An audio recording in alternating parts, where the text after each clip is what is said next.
Yun. Binabati muna natin, Jen. Ayusin mo yan. Manila, ha? Kasi ngayon ay nagdiriwang sila ng ika-453 taon, ha? Ayun. Sa pagkakalikha, pagkakatatag ng lungsod ng Maynila. Holiday ngayon doon. Maynila. Lito Atienza. Oo. Ay, Congratulations kay Mayor Lito Atienza. Mayor Lito, kayo talaga Siya pa rin ba? matibay na patibay kayong mayor ng Maynila. Matindi, ano? Oo.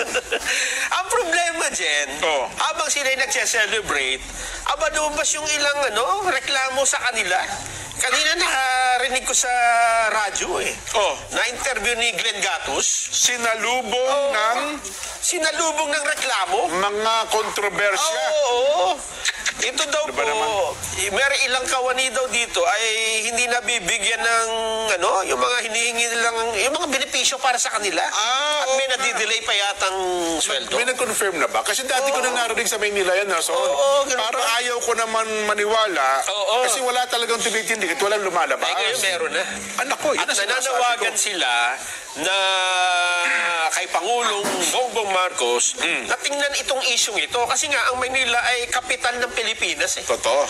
Kung diyan ay hindi maganda ang nararanasan ng mga kapwa Manileño na nagtatrabaho mismo sa gobyerno, sa local government, hindi magandang ehemplo sa buong bansa. Parang hindi magandang pakinggan kasi ang mayor dyan, Hani pa naman ang pangalan, ano? Ay, siya bang mayor na ngayon? Oo. Tsaka ito yung mahaba buhok, si Sid Lucero. Yul Servo. Ay, Yul Servo pala.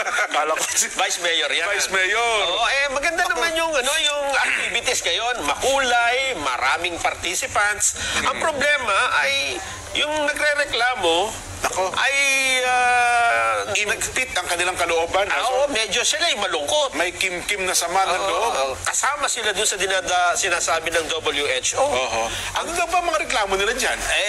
Tinatanong nila, yun nga, may mga benefits silang hindi naibigay. Pati mga opisina daw ng ilan ay sira-sira, hindi na ipapagawa. Ang hinahanap nila, Jen, ay yung mga pinagbentahan noong dating Mayor Isko. Ibinenta daw yung mga... Tagal na pala yan.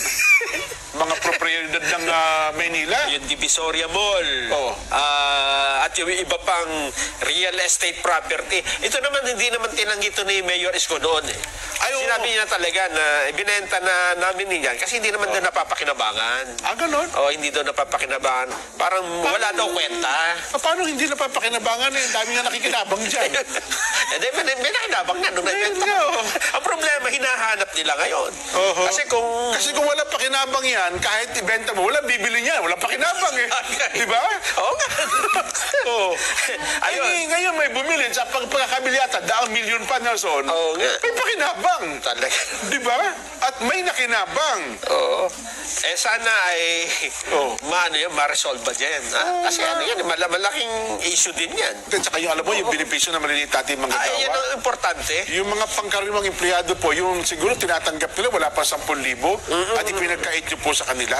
Ipinagkait nyo po yung pagkain ng kanilang pamilya. Yun nga eh. Mayor Hani Lacuna, hindi pa naman po akma sa pangalan. Hani po naman po kayo, no? Dapat sweet lagi. Oo, dapat po, sweet kayo. Sana, tingnan nyo rin yung maliliit na empleyado ng Maynila dyan. Tingnan nyo yung reklamo kung meron nga basehan. Ang problema ata, ang isa sa mga sumbong din na nakakarating sa atin, parang hindi bumababa sa maliliit na manggagawa ito si Mayor Hani Lacuna. Hindi kulang. Hindi kagaya ng tatay niya eh. Di ba si tatay niya si Vice Mayor Lacuna? Di ba yun talaga, makamasa talaga yun. Mukhang Mayor Hani. Ngayon po natupad ang pangarap ng inyong tatay na magkaroon ng Lacuna. Pumalit sa kanya. Alam mo, kasi ilang beses na attempt si Danny, no? Na maging mayor.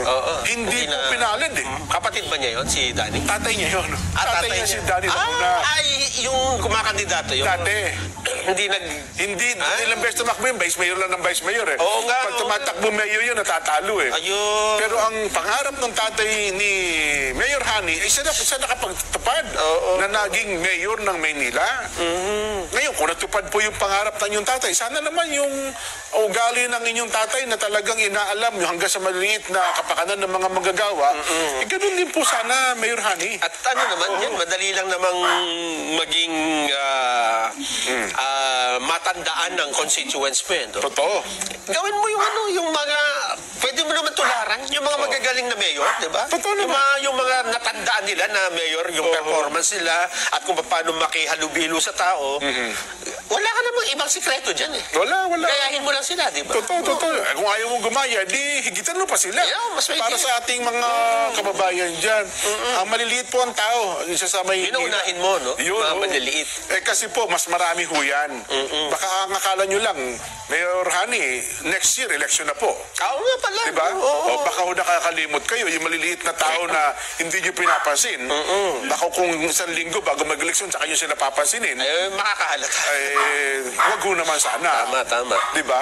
Ipagkaloob nyo po yung mga benepisyo, pinagtrabahuhan po nila yan, tapos ipaliwanag nyo po kasi kung hindi nyo po gagawin yan, baka hindi kayo makaulit ng panadong pangalawang termino. Oo nga. Diba? Tama naman, oo. Hindi malayong mangyari, may tumindig laban sa inyo dyan, at baka yun pa ang magustuhan ng tao kung ganyan ho ang mananatili kayo ng ganyan. Oo. Diba?